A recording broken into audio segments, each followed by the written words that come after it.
Witam Was serdecznie. Słuchajcie, tak jak słowo się rzekło na ostatnim odcinku, dzisiaj poznajemy maszynkę, nową maszynkę. Firma bezdyskusyjnie wyjątkowa, robiąca świetne maszynki, robiąca nie tanie maszynki, ale efekt finalny jest niesamowity. Kto już śledzi mój kanał, kto widział wcześniej pewną maszynkę fantastyczną, która postawiła notabene niesamowicie równo, a nawet moim zdaniem delikatnie o krok przeskoczyła Hensona. Tak, teraz na naszym kanale pojawi się druga pozycja z tej firmy. Bohaterem dzisiejszego odcinka jest sprzęt z firmy Tatara, a dokładnie Tatara Muramasa. Tak, dokładnie tak. Znany Wam już samuraj z pięknymi dwoma mieczami u boku. Co tu mamy, słuchajcie? Tatara Muramasa Serious Adjustable Razor. Dokładnie tak. Dokładnie tak. I zaraz się powiemy, czemu tak właśnie się nazywa. Bo to nie jest maszynka o jednej charakterystyce, ale o 5. Czyli maszynka regulowana. Maszynkę możemy poznawać dzięki koledze Marcinowi. Kolega Marcin, który nas tu zasila systematycznie na kanale rewelacyjnym sprzętem. Dziękuję, Marcinie. Bardzo mi miło. Przepraszam Was, coś w gardle jeszcze drapie. Pogadamy sobie, trochę się rozkręci. Słuchajcie, złota, piękna kolorystyka, jeżeli chodzi o detale. Biały kartonik, jeżeli chodzi o opakowanie. Wszystko jest tu gustowne, jakościowe, z magnesikiem u boku. Klasa. Otwieramy kartonik i co widzimy? Piękną maszynkę. W czym? W korku. W korku. Z dębu korkowego, rosnącego w Portugalii. Notabene, przypominam, dla detalistów ekologicznych, korek, który jest ścinany bez umęczania drzewa, czyli za życia bez uszczerbku dla rośliny. To jest pierwsza rzecz. Wyciągamy, bo co tu mamy? Mamy kluczyk. Też, zobaczcie, mały detal. Kluczyk do demontażu maszynki, żeby ją przeczyścić. Też z pięknie wyciętym laserowo samurajem. No robi wrażenie. Ewidentne. Ale my chcemy maszynkę, więc wyciągamy maszynkę, kluczyk wsadzamy do środka, nie będziemy jej tutaj serwisować. Proszę bardzo, oto to cudo. Mała? Tak, mała. Lekka? Nie, ale na pewno robiąca niesamowite wrażenie. Kto jeszcze nie widział, a warto nadrobić audiowizualne braki, zapraszam na mój kanał na filmy. Nie jeden, ale ten główny prezentujący Tatarę Masamune. Tatara Masamune, która pierwsza pozycja, jaka z Tatary została stworzona, to już jest ewolucja. To już są pewne detale, tematy, które zasięgnęli, ucząc się na własnej pozycji, która moim zdaniem notabene jest rewelacyjną maszynką. Jaka jest Muramasa? Nie wiem, ale zaraz sprawdzimy wspólnie. Słuchajcie, co tu mamy? To jest chyba klasyka gatunku, takie moletowanie żłobione, tylko że pamiętacie na tym filmie o Masamune mówiłem, że one są wzdłużnie i trochę za płytkie. I się sprawdziło. Wyciągnęli, wydaje mi się, wnioski, bo po pierwsze są te żłobienia spiralne, a po drugie od bardzo małych po bardzo głębokie, coraz głębsze idą do głowicy. Fajnie. Czyli jednym słowem moje spostrzeżenia były trafne. Co jeszcze mamy? Mamy 105 gramów stali 316, czyli porządny kawałek pięknego surowca i ciężkiej maszynki. Ale czy dłużej? Wcale nie. 81 mm długość rączki. Ze słuszną, proporcjonalnie patrząc na głowicę, średnicą 11,7 mm. Powiem szczerze, jest dobrze. jest ciekawy. Ja osobiście nie lubię długich rączek, więc ona mi pasuje, ale jestem w stanie uwierzyć, że dla wielu z Was będzie za krótka, bo jest króciutka. Kwestia gustu. I tutaj nie jest koncepcja ze zmianą rączki. Czemu? Bo to jest jedna wielka koncepcja, która stworzyła najzwyczajniej w świecie takie coś. To jest kombajn dosłownie. Co dalej? Na pierwszy rzut oka już widzimy genialne wykonanie. To jest pierwsza rzecz. Ale gdzie ta regulacja Snowy? No właśnie. Jak się przyjrzycie, w jednym z kółeczek tutaj jest trochę głębiej. I na czarnym tle jest biała cyferka, tutaj 5. I jeżeli łapiąc dolną część zaczynamy kręcić na boki, to pojawia Ci się inna cyferka. 1, 2, 3, 4, 5. I wszystko pięknie, ładnie. No i co pokręciliśmy i co dalej? Dalej jest efekt, który musimy zauważyć i musimy sobie go zobaczyć. Tak, zobaczcie. Dolna część płytki bazowej wysuwa się z jednej i z drugiej strony. Dwa jakby oddzielne skrzydła wysuwają się na bok, zmieniając całkowicie geometrię i charakterystykę maszynki. Widzicie tutaj? Przerwa jest? Jest. Dosyć znacząco wysunęły się boki. Zmieniamy specjalnie na 5. Zobaczcie. Nie ma. Nie ma. I tutaj też wsunęły się z powrotem. Rewelacyjny patent. Notabene patent. Tatara opatentowała ten mechanizm. Nie ma tu żadnych sprężynek. Jeżeli byśmy kluczyk wzięli z dołu i odkręcili tutaj, zaraz będziemy odkręcać, żeby załadować żyletkę, blaszkę na pokład tej maszynki, to można od dołu odkręcić mechanizm i rozebrać. Celem przeczyszczenia na przykład. Co nie zmienia faktu, że Tatara sama sygnalizuje, nie ma tu żadnych sprężynek, które ulegają degradacji, zniszczeniu. Wiadomo, sprzęt jak się skręca, rozkręca, sprężynki i inne cuda potrafią tracić sprężystość i się po prostu psuć. Twierdzą, że tak się tu nie stanie. I dobrze by było, bo tania nie jest. Co jeszcze mamy? Mamy laserowo wyciętego samuraja. Mamy piękny napis. Muramasa. Czyli dalej, mimo że to jest portugalska produkcja, mamy dalej nakierowanie się na kulturę Japonii. I to chyba już, tak mi się wydaje, zostanie, jeżeli chodzi o kwestię tej firmy.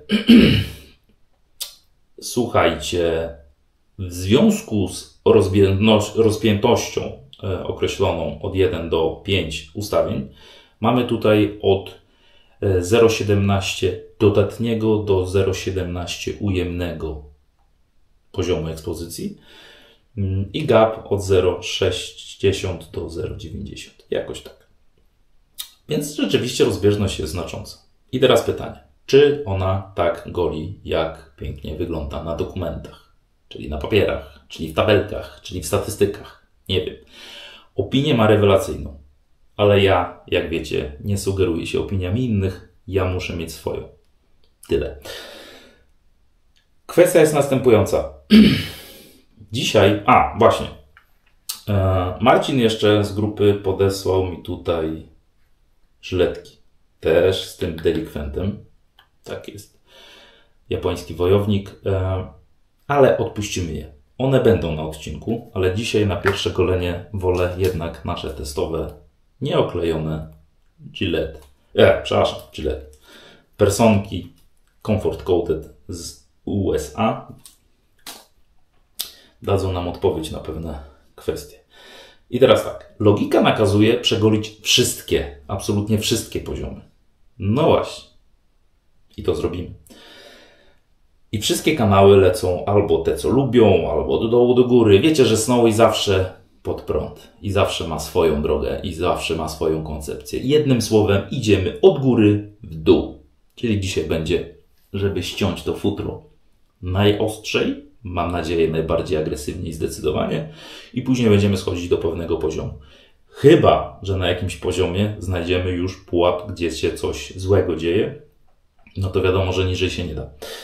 Bo i po co. Ale tak jak Rockwella swego czasu pokazywałem, jeżeli chodzi o wszystkie płytki i sprawdzaliśmy, jak to wygląda, tak samo tutaj też będziemy testować, jaki ma logiczny sens te ustawienie. 5., 4., 3., 2., 1., jeżeli do niego dojdziemy. To jest pierwsza rzecz, więc dzisiaj zaczynamy od 5. Słuchajcie, rozkręcamy. To jest notabene maszynka dwuczęściowa, popatrzcie. Rozkręcamy dół. Cyk. Cyk. Szok. A może 3. 1, 2, 3. Zależy jak na to patrzeć. Dobra, słuchajcie. To jakby już znane z Masamune, jeżeli chodzi o tak zwaną konstrukcję. Wszystko absolutnie co do setnych milimetra pasowane. Genialne wykonanie. No za te pieniążki inaczej nie może być, ale bezdyskusyjnie, genialnie, jakościowo wykonana godnie. Słuchajcie, odkładamy sprzęt, bierzemy flaszkę. Nie opisana, wiadomo. U jego wiadomo, co to znaczy. 2 szerokie piny. Składamy. Nie da się pomylić w tej maszynce.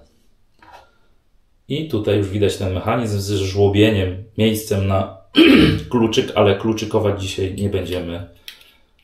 I skręcamy tą panią. Wszystko absolutnie sztywno, twardo, mocno siedzi. Co tu mamy za cyferkę? 5. Co nam to mówi? 0,90 gap, dodatnie plus 17. Tak, 0,17 ekspozycja. Blaszki pościągane, jeżeli chodzi o płytkę bazową. Żadnych wypustów, ekspozycja słuszna. Wygląda to ciekawie, jak goli. Zaraz się dowiemy. Pakujemy sprzęt do wody, to jest pierwsza rzecz. Specjalnie trochę wody za dużo nalałem, zobaczymy test mokrej ręki. Co dalej? Dr. Harris. Bercik odkrył ukryty konkursik.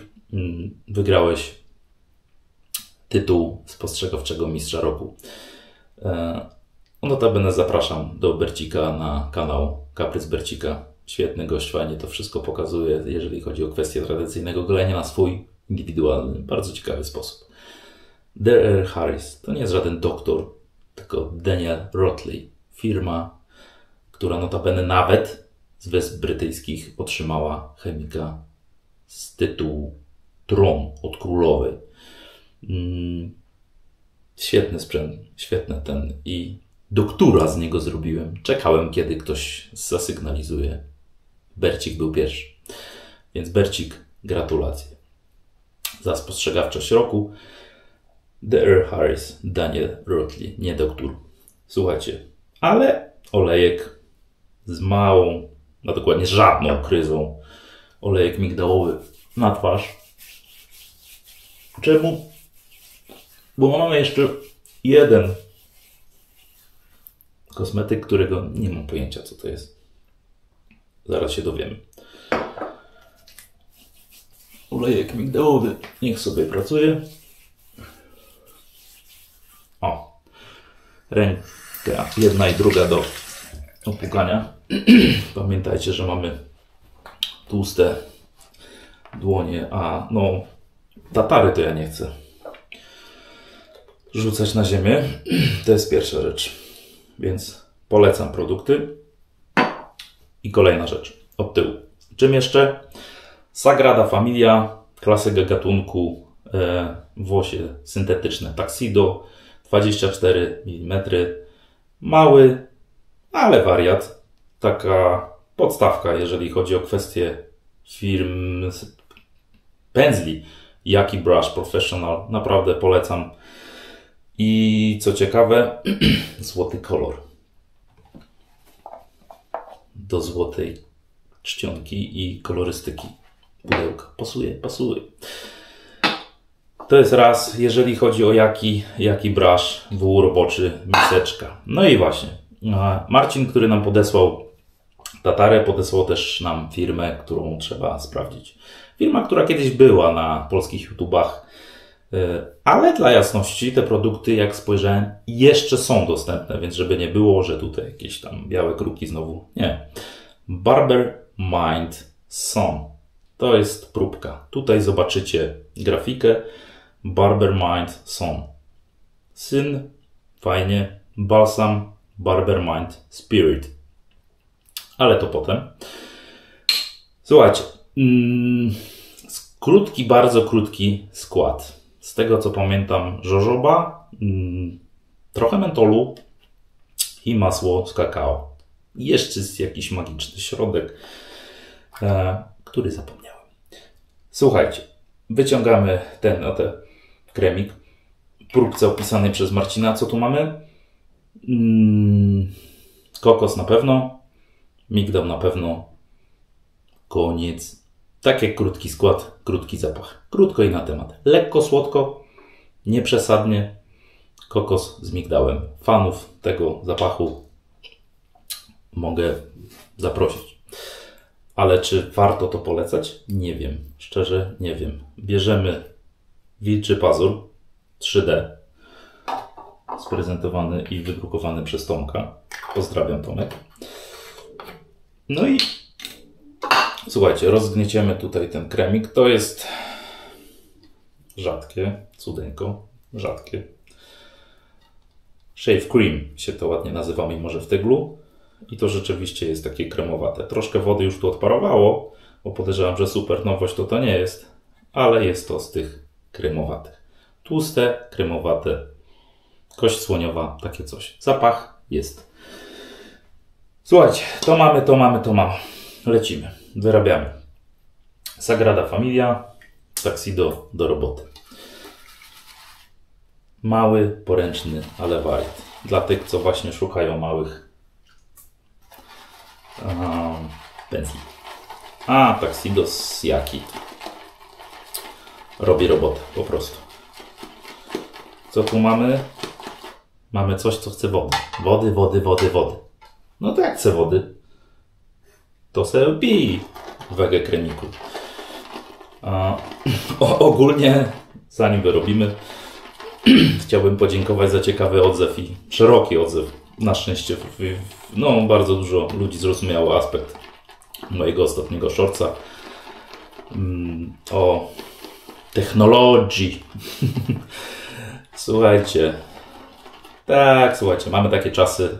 Było główną zagadką, oprócz śmiechu, bo wszyscy to humorystycznie oczywiście wzięli, bo inny przekaz tego nie był. Oczywiście i elektryk, i plastik. Tragedia. Co nie zmienia faktu, że niech się każdy goli jak lubi. My tu się golimy tradycyjnie i kultywujemy to, co jest wyjątkowe, jakościowe i najlepsze. Po prostu. Co nie zmienia faktu, że oprócz ogólnie pojętego śmiechu z wszystkich zakątków moich sociali, to dodamy trochę wody. To jedno było podstawowe pytanie. Snowy, co ty bierzesz? Jaki towar? A może aftershave? Nie wszedł, albo wszedł, ale w gardło. No to już rozwiązuje zagadkę. Snowy nie łyka alkoholu, to jest pierwsza rzecz. Wszystkich innych używek też nie, to jest druga rzecz. Jedyne, co rzeczywiście jest moim jakże cudownym, wyjątkowym nałogiem, to jest kawa. No ale kawa to napój bogów, więc raczej oczywiste, że tak być powinno, bynajmniej w moim wypadku. Nie każdy pije co lubi. Ja kawę uwielbiam, ale to nie od kawy, spokojnie. Powiem wam jedno. Wiecie, co było źródłem takiej inspiracji, kreatywnej chwili zerwania się przed kamerą, pomyślenia 3 sekundy i nagrania tego shortsa? Humor. Słuchajcie, to jest... Każdy gdzieś... Ja wiem, że są trudne czasy. Ja wiem. Odechciewa się czasem wszystkiego, patrząc.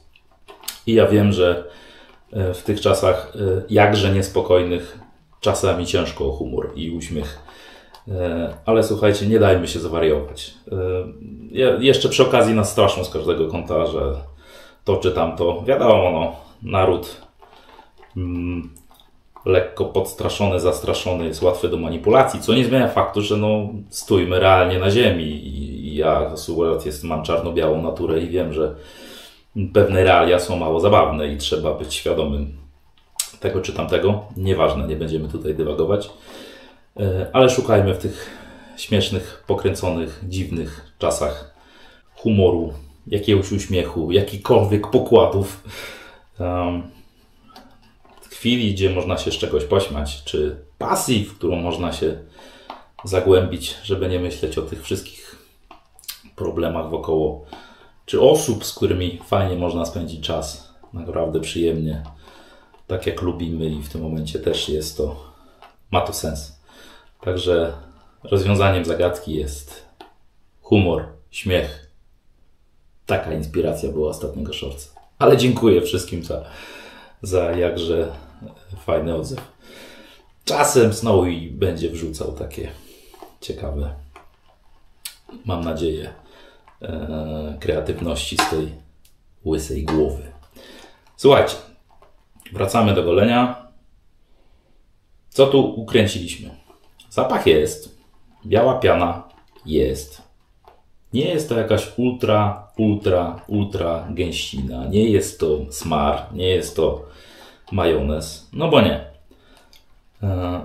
Talą to nie ma, ale wiadomo, nie dyskredytujemy. Taka średniawka.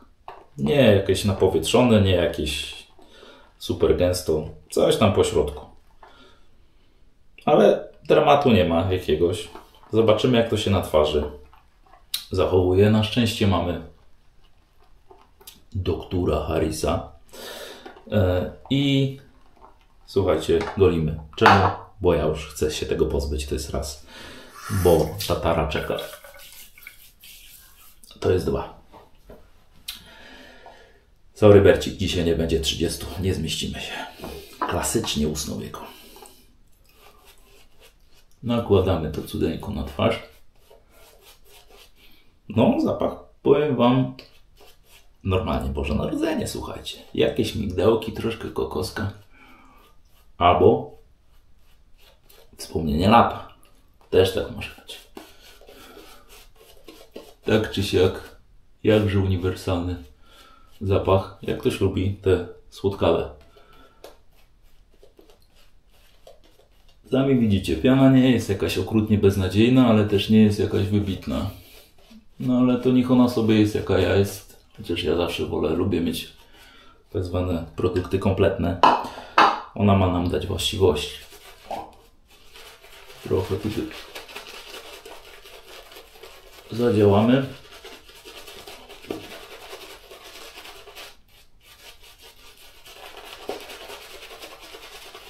Uszy napędzlujemy.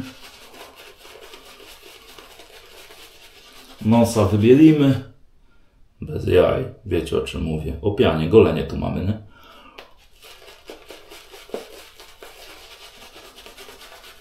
Żeby nie było, że po ostatnim shortcie ktoś sobie tutaj dorobi. Dobra, słuchajcie. To się dalej tworzy. To nie jest złe. Taka przyzwoita, podstawowa pozycja z latającą pianą. Ale to normalne na tym kanale. Chociaż dzisiaj to już nie wiem, co miało tu latać. Migdał nie. Barbermind nie. Kokos.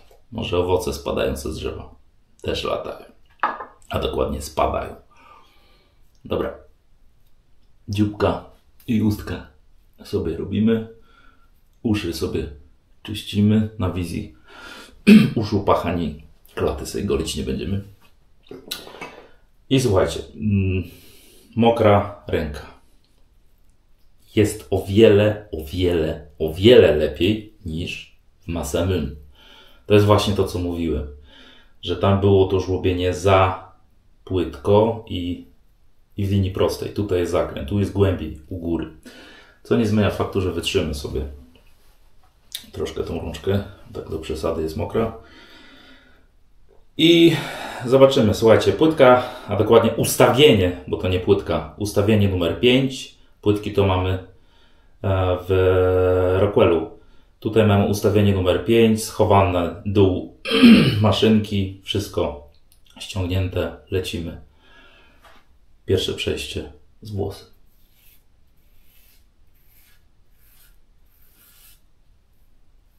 Malutka rączka.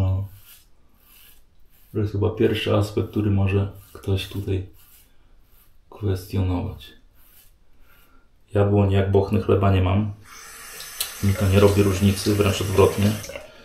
Ale tak, jeżeli ktoś ma taką rękę, to ma problem.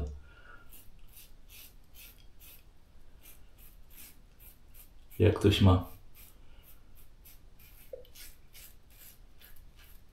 palce jak gałęzie w dębie korkowym, to też ma problem. To jest pierwsza rzecz. Co czujemy? Czujemy żyletkę na skórze, ale ona jest w dosyć kontrolowany sposób. Nie ma tu jakiegoś szarpania, nie ma tu jakiegoś drapania, nie ma tu jakiegoś dramatu. Naprawdę całkiem przyjemnie się to odbywa. Całkiem. Przez to, że rączka jest krótka i trzymamy ją naprawdę pod głowicą, dosyć ciekawy jest aspekt, że mamy palce w pianie. Taki delikatny minusik. Tak krótkiej rączki. Więc tak. Czujemy, że ostrze jeździ po skórze. Czujemy, że jest to zauważalne. Dla tych, którzy to lubią, fajnie, bo mamy pełną kontrolę nad maszynką. Co nie zmienia faktu, że nie jest to jakieś problematyczne. Nie ma tu efektu drapania, nie ma tu efektu jakichś nieprzyjemnych odczuć. Nie, spokojnie. Pierwsze przejście za nogi.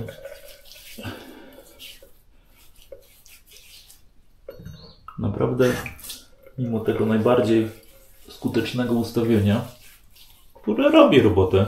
Zobaczcie, nadwyżka ściągnięta. No mimo olejku ten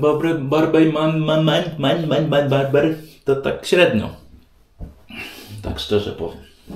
Tak jak ta średnia, ta piana średnia, tak te właściwości też średnie. To tak z mojej strony. Pierwsze co mogę zauważyć, w poślizgu tego co ostatnio było na filmie, kto nie wie i nie wie z czym, zerknijcie. To nie ma. Od razu mówię. To nie ma. Nie ta liga. Patrz. Spokojnie. Jedziemy z tematem. Dramatu nie będzie. Po prostu wydaje mi się, że na ten moment jest to produkt z tej półki przeciętny. I tyle. Słuchajcie, drugie przejście w poprzek. Tak, ta rączka, no... Mam mieszane uczucia, bo ta rączka nabrała świetnej jakości, jeżeli chodzi o utrzymanie. Nie jest to $1 000 000, jeżeli chodzi o muletowanie, spokojnie, ale jest o wiele bardziej stabilna niż masa Myn. Ale no brakuje mi tego pół centymetra, jakoś tak. No troszkę brakuje, tym bardziej, że trzymamy ją bardzo głęboko i jak większość maszynek, no ale mimo wszystko. Bo tutaj jest no, najbardziej sensowne utrzymanie w ten sposób, bo tutaj no, najgłębsze są te terówki, żeby tutaj trzymało się to naturalnie, po prostu palce lecą. Lecimy w poprzek. Co widzimy, że i ja już to czuję. Personka swoją klasyką gatunku świetnie dogaduje się z wieloma, absolutnie z wieloma maszynkami i z Tatarą wydaje się być też genialnie dogadana. Utrzymanie kąta jako takiego jest dosyć naprawdę intuicyjne, jeżeli chodzi o ten sprzęcik. Nie będziemy, żeby nasz test był opiniotwórczy, wachlować 3, 5, 4, 1, 2, 5. Nie. 5 to 5. Od początku do końca. Jedyny plus nieposiadania płytek jak w Rockwellu jest to, że w trakcie golenia można sobie bardzo szybko cyk, cyk, bez ściągania głowicy, bez rozkręcania, myknąć i jest przestawiony. To jest ewidentny plus nad Rockwellem. Chociaż wiecie, jak bardzo lubię Rockwella. Ale no, to jest plusik. Cyk i już mamy mocniej cyk i już mamy słabiej. Czas, funkcjonalność. Ma to sens.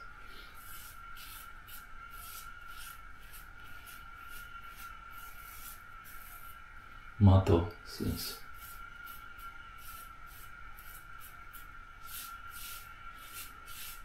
Naprawdę jest bardzo ciekawe uczucie, że jest żyletka na skórze, ale jest tu pełna kontrola. Nie ma jakiejś agresji niepotrzebnej, nie ma jakiegoś dramatu. Tu się wszystko zgadza, powiem Wam, jeżeli chodzi o odczucie na skórze w trakcie golenia.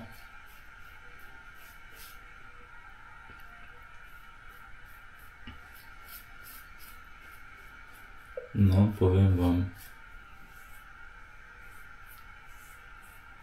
Tutaj podjedziemy sobie w dół troszkę. Ciekaw jestem, chociaż już nie będzie mi dane sprawdzić, jakby na pojedynku Masemen wypadał Muramasu, jak wybierzemy jakiś, ale spokojnie. Mamy inne fajne maszynki, dobierzemy sobie to ustawienie na pojedynek, które będzie najbardziej efektywne, efektowne, dobre, przyjemne i dobierzemy do niej coś. Czuć troszkę to chłodzenie, ten mentol z tego Barber Minda. No bo czuć. On nie jest przegięty, ale czuć w mydełku chłodzenie. Za oknem nie za bardzo trzeba się chłodzić, ale czuć.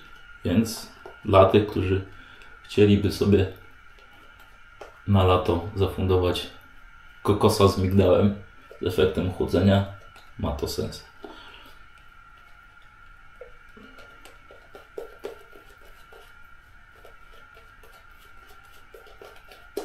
Dla mnie produkt w skali od 1 do 6, bo wiecie, że taką mam, na taką 4. Nie jest to jakaś tragedia totalna, ale taka 4. Tak bym to nazwał. I piana, i poślizg, i właściwości, z tego co widzę,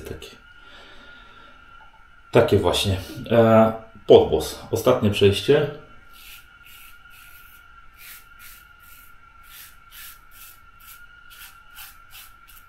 Tak, naprawdę.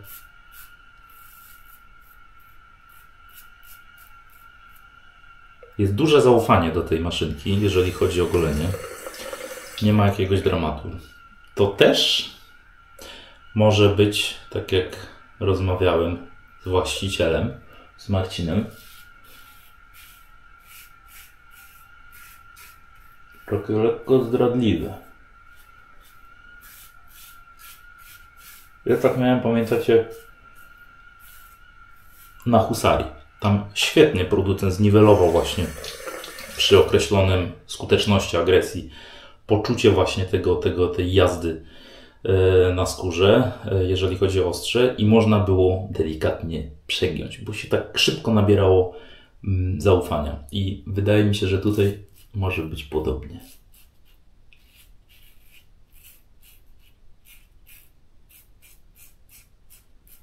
Że ona niby fajnie, niby ostrze, ale w sumie przecież tragedii nie ma. O, fajnie, skuteczność, o, jak ładnie, o, dziób. Wydaje mi się, że potrafi ugryźć w chwili nonszalancji, gdy się naprawdę bardzo, bardzo, bardzo już oswoimy z tą panią, a przy okazji odpali nam się tryb Hollywood w głowie w trakcie golenia. Pod włos. Przyjemnie. na nosie, a dokładnie pod nosem, bo nosa nie golimy znowu dzisiaj.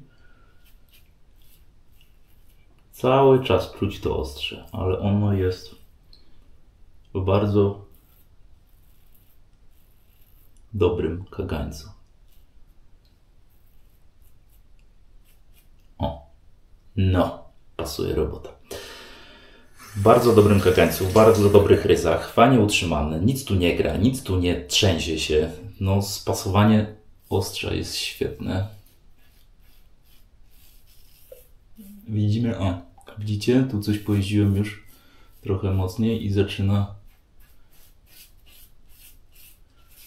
już być z mikropunkcikami. I teraz tak, obkręcamy ją. Co z tego, że ustawienie numer 5? Lecimy, sprawdzamy Red Alert.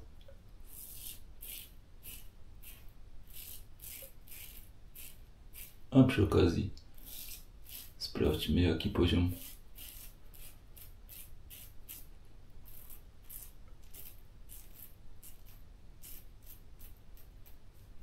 jesteśmy w stanie tu osiągnąć.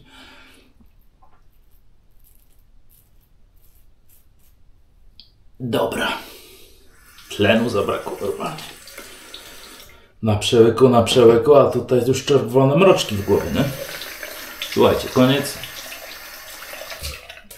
Co tu mamy? Mamy bardzo przyjemnie, jeżeli chodzi o poziom dogolenia. Jak bardzo przyjemnie? Sprawdźcie. Ale zanim przejdziemy do dania głównego, czyli do Muramasy, no ten poślizg taki przyzwoity, ale niewybitny, nie bardzo dobry. Mówię, taka 4 ten Barbermind. Nie ma tragedii, ale 4.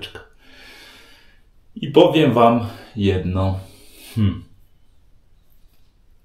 Szkło, szkło, szkło, szkło. Tutaj delikatne schowaśki, takie bardzo, bardzo delikatne. Wnęka, no to wiadomo, jest nowowata. Tutaj jest całkiem fajnie. Tutaj jest bardzo, bardzo, bardzo sensownie. Ale dla jasności, to było maksymalne ustawienie numer 5. I nie jest to ustawienie jakieś, które zedrze ci skórę z twarzy, ale czuć ewidentnie, że jest, czuć ostrze, po prostu. Że jest ta agresja tak wyciągnięta dosyć. I mam taki mały dylemat w głowie. Czemu? Bo przy tak wyciągniętej ostrzu na światło skóry ja nie mam lepszego dogolenia niż po Masamune, które ewidentnie z agresją było skrajnie zaniżone. No właśnie. Ewidentnie nie. To jest bardzo dobre dogolenie, ale ono nie jest tak świetne jak Masamune, która mnie wystawiała z kapci, jeżeli chodzi o balans łagodności, a efektywności. Także dla tych, co bardzo lubią ostrze czuć na twarzy, tak, ewidentnie tak. Dla tych, którzy lubią poprawioną rączkę, która się lepiej trzyma w ręce, też. Dla tych, którzy lubią mieć kilka ustawień, bo wystarczy sobie przekręcić, bo różne są koncepcje. Z włosem tą, pod włos tą. Tym ustawieniem to też. Dla tych, którzy uwielbiają tatarę po prostu za jej wykonanie, bezdyskusyjnie potrzymając w ręku, to jest po prostu petarda. To jest świetne wykonania, to jest topka światowa, to się wszystko zgadza. Ten mechanizm też ma naprawdę logiczny, opatentowany sens. To jest śliczna maszynka, świetnie wykonania, przepiękna. Ja bym trochę tutaj dodał, bo mimo że lubię krótkie rączki, to ona jest delikatnie za krótka. Delikatnie. A jeżeli chodzi o efekt finalny dogolenia, tak, świetnie dogala. Tylko że ja już mam punkt odniesienia w tatarze Masamune. I teraz pytanie, czy jeżeli będziemy schodzić z tą agresją i skutecznością, to czy dojdziemy do poziomu Masamune? To mnie bardzo interesuje. Pamiętacie golenie Masamune Nodachi? Tam też podnieśliśmy poziom agresji. I co z tego?